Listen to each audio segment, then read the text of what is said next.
یہود و نصارہ کی مخالفت میں ہم بات کرتے ہیں.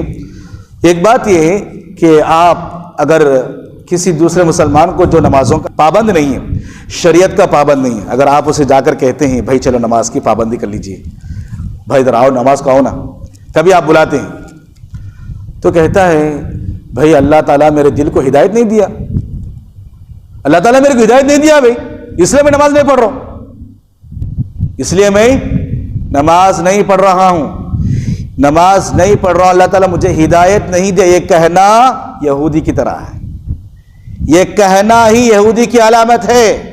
مثال کے طور پر کسی آدمی سے آپ کہتے ہیں بھائی حلال کمائی کھاؤ، سود چھوڑ دو، جھوٹ چھوڑو، کہتے ہیں کہ اللہ تعالیٰ مجھے ہدایت نہیں دیا اس لیے میں حرام سود کھا رہا ہوں. یہ کیا ہے؟ یہودی کی علامت ہے، یہودی کی طرح ہے. اور بہت سارے چیزیں، بھائی اللہ تعالیٰ آپ کو مالدار بنایا، زکوٰۃ دو، جھوٹ مت بولو، غیبت مت کرو، چغلی مت کرو، تو کہتا ہے اللہ تعالیٰ مجھے ہدایت دیتا، مجھے ہدایت دیا ہوتا تو میں یہ تمام چیزیں چھوڑ دیتا. یہ کہنا ہی کیا ہے؟ یہودوں کی علامت ہے، یہودوں کی مشابہت ہے. کیوں؟ سورہ بقرہ کی آپ تلاوت کریں گے آیت نمبر 80 پر 88. یہود کو جب کہا گیا کہ آپ اسلام کے اندر آ جاؤ، اسلام کے اندر آ جاؤ، تو کہتے ہیں وَقَالُوا قُلُوبُنَا غُلْفٌ، وَقَالُوا قُلُوبُنَا غُلْفٌ، کہتے ہیں کہ بھئی اللہ تعالیٰ ہمارے دلوں کو بند کر دیا ہے، ہمارے دل باندھے ہوئے ہیں، ہم اسلام پر نہیں آئیں گے. اگر اللہ تعالیٰ چاہتا تو ہم اسلام پر آتے. تو اس طریقے سے وہ کہتے تھے. اس آیت کی تفسیر میں شیخ صالح عثیمین رحمۃ اللہ علیہ نے لکھا ہے کہ علماء کرام نے بتایا کہ شیخ صالح عثیمین رحمہ اللہ کی تفسیر بہت اچھی تفسیر ہے. تو اگر کوئی شخص کسی مسلمان کو اس نماز کی طرف دعوت دے، شریعت کی طرف دعوت دے، اسلام کی طرف دعوت دے، اگر وہ یہ بات کہتا جس طریقے سے یہود کہتے تو وہ یہودی کی طرح ہے، وہ یہودی کی طرح ہے. تو میرا اور آپ کا اور اپنے اڑوس پڑوس رشتہ داروں کو سمجھانا چاہیے کہ ایسے مت کہیں، بلے انہیں دعوت دیتے رہنا چاہیے. اور ایک چیز کیا ہے، یہود و نصارہ کی مخالفت میں دیکھیے اللہ رب العالمین نے ہمیں مسلمان بنایا ہے. دیکھیے میرا فرض ہے، آپ کا فرض ہے، امت کا فرض ہے کہ ہم اللہ کے نبی کی سنت کو زندہ کریں. بہت ساری سنتیں ہم بھول چکے ہیں، اس میں سے ایک ضروری سنت یہ ہے کہ اللہ کے نبی صلی اللہ علیہ وسلم نے یہود و نصارہ کی مخالفت میں کہا احف الشوارب واعف اللحا، مونچھ کاٹو، مونچھ کاٹو داڑھی بڑھاؤ، مونچھ کاٹو داڑھی بڑھاؤ. یہ اللہ کے نبی صلی اللہ علیہ وسلم کی سنت ہے. داڑھی بڑھانا اللہ کے نبی کی سنت ہے. دیکھیے بعض علماء نے لکھا ہے کہ داڑھی رکھنا واجب ہے، داڑھی واجب ہے، اگر نہیں ہے تو تمہیں عذاب ملے گا. اس میں علماء اختلاف کرتے ہیں، لیکن اکثر علماء کا کہنا ہے کہ داڑھی واجب ہے. مونچھ کیا ہے؟ مڑانا ہے. لیکن آج فیشن بن چکا ہے. کیوں فیشن بن چکا ہے بھائی؟ میرے اور آپ کے اڑوس پڑوس، بزنس مین، پارٹنر، دوست کون سب مشرک ہے، ان کا دیکھے دیکھے ہم عمل کر لیتے ہیں، مجھ کو بڑھاتے ہیں، داڑھی نکالتے ہیں. ایسا نہیں ہونا چاہیے. دیکھیے آپ کا چہرہ دیکھے، میرا چہرہ دیکھے، اللہ کے نبی صلی اللہ علیہ وسلم خوش ہو جائے، مسلمان خوش ہو جائے، اللہ تعالیٰ خوش ہو جائے. ہم دوسروں کو خوش کیوں کریں گے؟ ٹھان لیجئے، عزم کر لیجئے، انشاءاللہ مرتے دم تک انشاءاللہ میں اللہ کے نبی کی سنت کو زندہ کروں گا، خاص کر چہرے کے مطابق. بعض خواتین کو پسند نہیں ہے، بیٹوں کہتے کیا رے تو اب بھی داڑھی رکھا، دہشت گرد دکھتا نا، ٹیررسٹ دکھتا نا رے تو داڑھی رکھا. بچہ بولتا کیا بھائی پرسوں تک داڑھی رکھ نکال دیے. ہماری پپو بول رہی تھی، ہماری خالہ بول رہی تھی کہ داڑھی رکھے تو بچی نہیں دیتے. کہتے ارے ہمیں وہی بچی ملے گی جسے داڑھی سے محبت ہے، جسے اللہ کے نبی کی سنت سے محبت ہے. ہم اسی بچی کو شادی کریں گے. کیا ہو گیا ہے؟ اچھا خاصا نوجوان رہتا ہے، اچھی داڑھی آتی رہتی ہے، الحمدللہ سنت کے مطابق جا رہا رہتا ہے. ماں باپ بگاڑ دیتے ہیں، رشتہ دار بگاڑ دیتے ہیں، گھر کے خواتین بگاڑتے ہیں. ایسا نہیں ہونا چاہیے. اگر آپ کسی سنت کو بگاڑنے میں، کسی نوجوان کو سنت کے خلاف آپ اگر کسی کو تربیت کرتی ہیں، آپ جرم ہے، شریک جرم رہیں گے. آپ یاد رکھیے، کوئی سنت کے مطابق، داڑھی کے مطابق عمل کرنا چاہتا عمل کر لیجئے، عمل کرنے دیجئے نیا سنت کے مطابق. کیوں آپ رکاوٹ بنتے ہیں؟ کیوں آپ گناہ بول لیتے ہیں؟ تو تو یہ ہمیں کیا کرنا ہے؟ یہود و نصارہ کی مخالفت میں رہنا ہے۔ یہود کیا کرتے ہیں کہ یہود و نصارہ مشرک کیا کرتے ہیں؟ مونچھ بڑھاتے ہیں، داڑھی نکالتے ہیں۔ ہمیں کرنا کیا ہے؟ مونچھ کاٹنا ہے، مونچھ مڑانا بھی نہیں ہے بلکہ کاٹنا ہے، داڑھی کو بڑھانا ہے، ایک سنت ہے۔ اور اسی طریقے سے ایک یہود و نصارہ کی مخالفت میں ایک بات یہ ہے، یہود و نصارہ سے جب کہا جاتا، سورہ بقرہ کی ایک آیت ہے، آیت نمبر 91، وَإِذَا قِيلَ لَهُمُ اتَّبِعُوا مَا أَنزَلَ اللَّهُ قَالُوا بَلْ نَتَّبِعُ مَا أَلْفَيْنَا عَلَيْهِ آبَانَا۔ اعوذ باللہ۔ کیا کہتے ہیں یہود و نصارہ؟ بھئی اللہ تعالیٰ جو نازل کیا ہے، اللہ کے رسول پر جو بھی نازل ہوا ہے اس کے مطابق عمل کرو نا۔ تو یہود کیا کہتے ہیں؟ نہیں بھئی، ہم مرتے دم تک یہودی بن کر رہتے، ہم اسلام میں نہیں آتے، ہمیں تمہاری جماعت کی ضرورت نہیں ہے، ہمیں اسلام کی ضرورت نہیں ہے، ہم یہودی بن کر ہی رہیں گے، یہودی پر ہی مریں گے۔ جب ان سے کہا گیا تو یہی کہتے ہیں۔ اس طریقے سے کہنا بھی کیا ہے؟ یہودیوں کی علامت ہے، بلکہ اللہ تبارک و تعالی صحیح آیت کی طرف، صحیح سنت کی طرف یہودیوں کو بلایا، بھائی اسلام کے اندر آ جاؤ نا، اسلام کے اندر آؤ۔ تو کہتے ہیں کہ ہم اپنے باپ دادا کو جس راستے پر پایا ہوں اسی پر رہیں گے، ہم یہودی بن کر رہیں گے، یہودی کی جماعت میں رہیں گے۔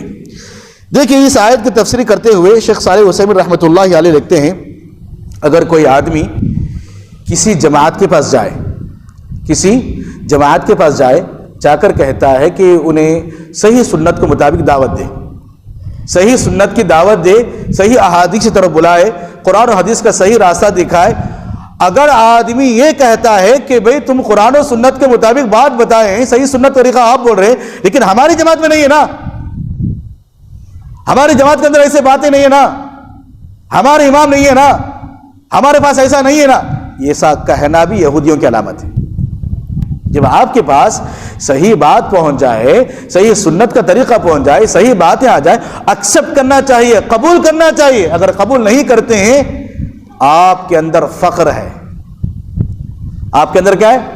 فخر ہے، غرور ہے، تکبر ہے، آپ حق بات کو تسلیم کرنا نہیں چاہتے۔ تو اسی طریقے سے یہود کیا کرتے تھے کہ ہم اسلام پر نہیں آئیں گے۔ آج بھی بعض لوگ کہتے ہیں بھئی صحیح سنت کا طریقہ یہ ہے، صحیح سنت کا طریقہ ہے، صحیح حدیث کی باتیں یہ کہتے ہیں، تو کہتے ہیں کہ ہماری جماعت ویسے نہیں ہے بھئی، ہمارے مفتی صاحب تو ایسا نہیں بولے، ہمارے امام صاحب کے پاس ایسا نہیں ہے۔ دیکھیے اللہ تبارک و تعالیٰ کل قیامت کے دن جماعت کی طرف سے نہیں بلائے گا، اللہ تعالیٰ یہی پوچھے گا کہ تم قرآن و حدیث پہ تھے نہیں تھے، میرا اور اللہ کے نبی صلی اللہ علیہ وسلم کے راستے پر چلے تھے نہیں چلے تھے۔ اللہ کے نبی صلی اللہ علیہ وسلم کے آخری الفاظ کیا ہے؟ آخری الفاظ، آخری باتیں کیا تھی اللہ کے نبی کی؟ تمسکوا بالکتاب والسنہ، قرآن و حدیث کو لازم پکڑو۔ تو اگر کسی جماعت کے پاس جا کر صحیح باتیں بتاتے ہیں، اگر وہ انکار کرتا ہے تو علماء نے یہاں تک لکھا ہے کہ وہ یہودیوں کی علامت ہے۔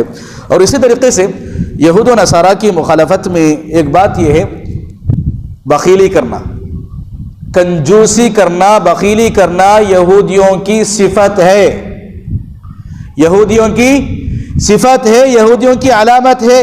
یہود اس طرح کنجوس کرتے ہیں۔ سورہ مائدہ آیت نمبر 64 60 پر 4 میں اللہ رب العالمین نے کہا غلت ایدیہم ولعنوا بما قالوا، یہود کے ہاتھ بندھے ہوئے ہیں۔ یہود صدقہ خیرات نہیں کرتے، یاد رکھو، یہود صدقہ خیرات نہیں کرتے، اپنے مال کو روک کر رکھتے ہیں۔ دیکھیے بعض علماء نے یہاں تک لکھا ہے، یہود ہادہ ہے نا، یہود کا معنی ایک ہوتا ہے ہدیہ دینا، تہادو تہابو، اللہ کے نبی کے حدیث ہے، ہدیہ دو تو محبت بڑھے گی، محبت پھیلانے کے ذریعے کا آپس میں ہدیہ دینا۔ ہم کیا ہے، ہر کسی کو ہدیہ دیتے ہیں، لیکن یہودیوں کی علامت کیا ہے؟ وہ ہدیہ دیتے ہیں لیکن صرف یہودی کو ہدیہ دیتے ہیں، یہودی کو چھوڑ کر کسی اور کو ہدیہ نہیں دیتے۔ وہ محبت کرتے ہیں لیکن صرف یہودی سے محبت کرتے ہیں، بلکہ باقی دنیا کے تمام لوگوں سے نفرت کرتے ہیں۔ وہ کیا ہے؟ صدقہ خیرات نہیں کرتے، ہدیہ نہیں دیتے کسی کو۔ تو صدقہ خیرات کون کرے گا بھائی؟ مومن کرے گا، مسلمان کرے گا۔ باقاعدہ اللہ رب العالمین نے کہا ابن آدم تو خرچ کر میں تجھ پر خرچ کروں گا، تم خرچ کرو میں تم پر خرچ کروں گا۔ بخاری مسلم کی حدیث ہے، اللہ کے نبی صلی اللہ علیہ وسلم فرماتے ہیں کہ دنیا کے اندر ہر دن 2 فرشتے نازل ہوتے ہیں، ہر دن 2 فرشتے نازل ہوتے ہیں، اور فرشتوں کی بد دعا لگے گی اگر خرچ نہیں کریں گے۔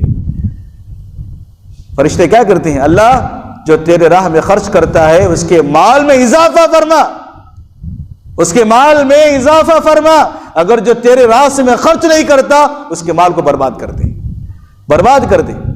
تو یہود و نصارہ کنجوسی کرتے ہیں، بخیلی کرتے ہیں، وہ خرچ نہیں کرتے، تو ہمیں کیا کرنا؟ اللہ کی راہ میں خرچ کرنا ہے، مجھے اور آپ کو اللہ کی راہ میں خرچ کرنا ہے۔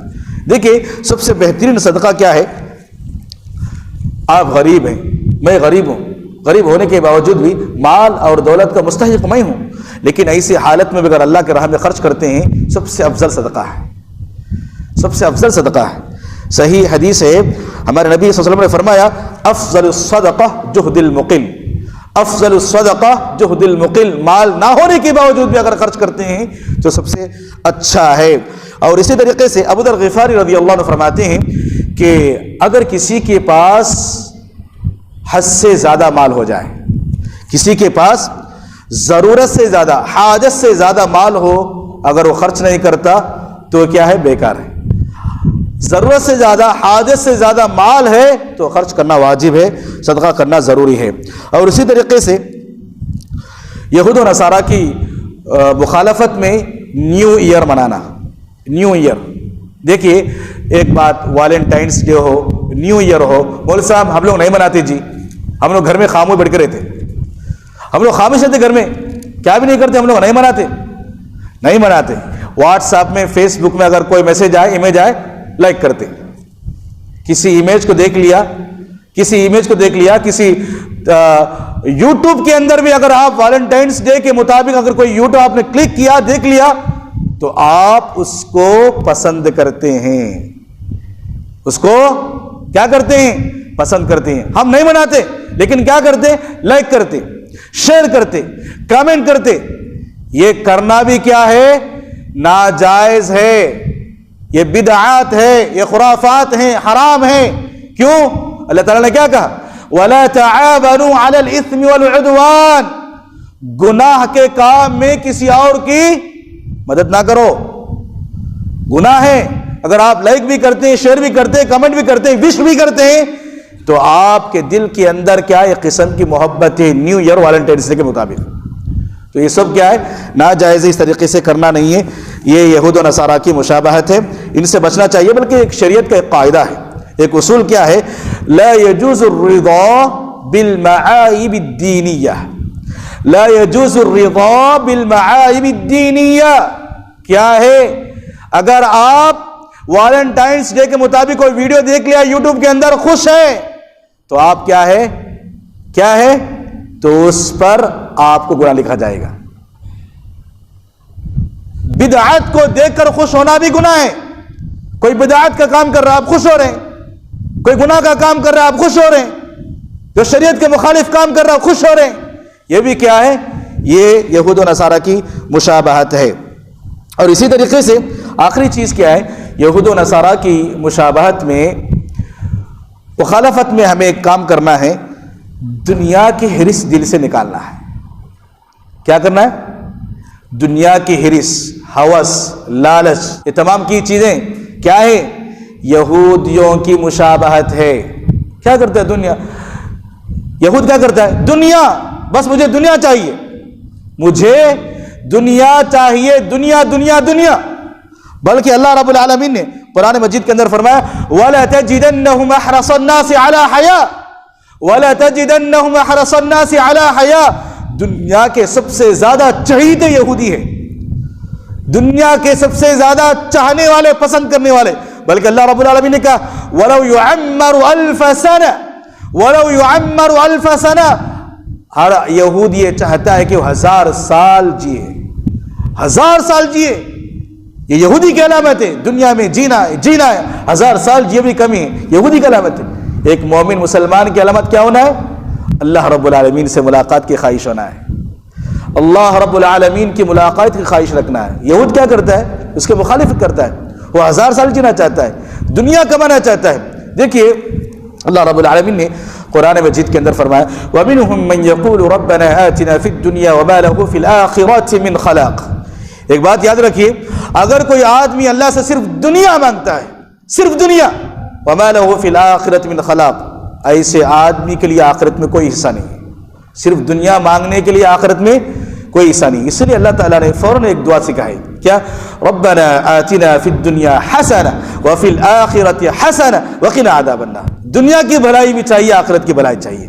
صرف دنیا کرنے والا یہ یہودی کی طرح ہے، یہودی کی مشابہت ہے۔ اسی لیے ہمارے اندر بھی کیا ہے، آخرت کی فکر ہونا ہے، میدان محشر کی فکر ہونا ہے، قبر کی زندگی کی فکر کرتے ہوئے ہمیں زندگی گزارنا ہے۔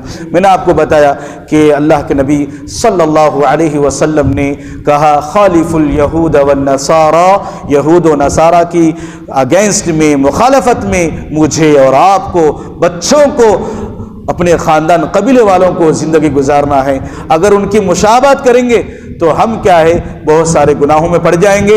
آخر میں اللہ رب العالمین سے دعا ہے کہ رب العالمین مجھے اور آپ کو سنی ہوئی باتوں پر عمل کرنے کی توفیق عطا فرمائے، تادم حیات یہود و نصارہ کی مخالفت میں زندگی گزارنے کی توفیق عطا فرمائے۔